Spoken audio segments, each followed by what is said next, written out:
The PVCU double glazing market is in constant flux.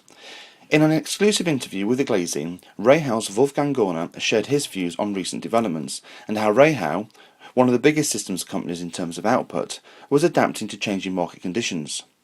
First of all, I asked him for his opinion of the emergence of Tesco windows.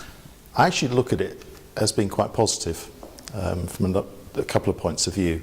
First and foremost, for Tesco's, despite whether you love them or you hate them, very, very successful, the most successful retailer in the UK.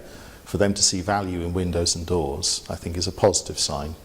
And I think equally, from what I've seen so far, very transparent pricing policy, which is something that I've been calling for from the industry for quite a while now.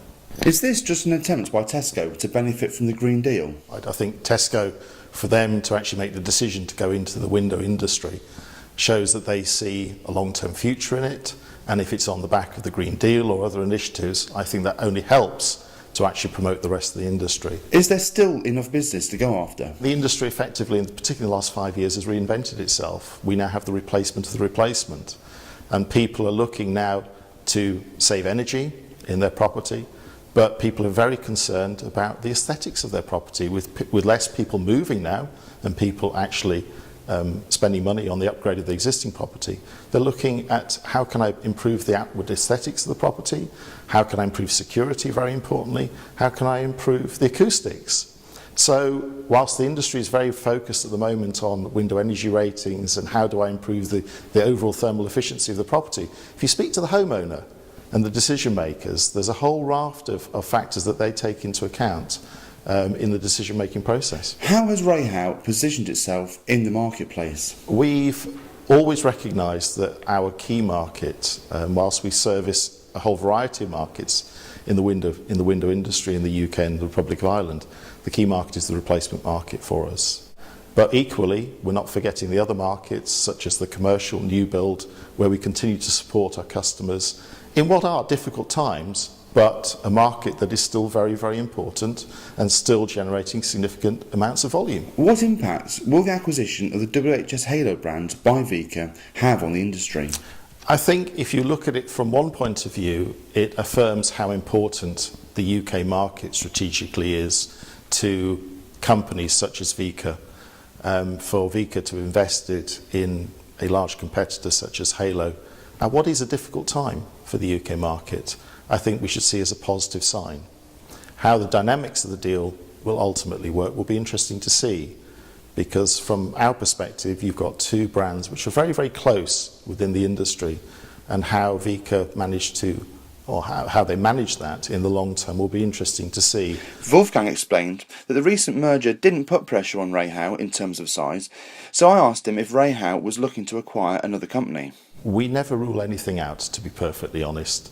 We've continually invested in both new products, manufacturing facilities, and long-term development of our customers, and that will continue. The main board in Switzerland view the UK strategically as an important market, one that we want to remain in. This led to a discussion about how Rehau had developed its marketing strategy, and Wolfgang explained how the company was now targeting the homeowner. We've been very encouraged by the success that we've seen from the scheme. To put some numbers onto it, in terms of membership first of all, we now have over 350 authorised partners the length and breadth of the country. But very importantly, we also set up a standalone website aimed specifically at the homeowner called www.rehauhome.com, and there the homeowner can get details not only on window and door products but also our renewable energy products, which Rehau has been promoting for a number of years.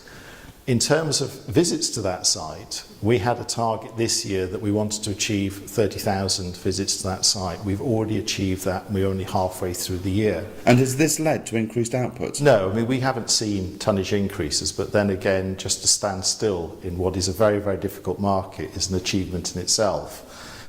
I then asked Wolfgang if prices reflected the investment companies were putting into windows, and he said there was still a lack of price conditioning in the market.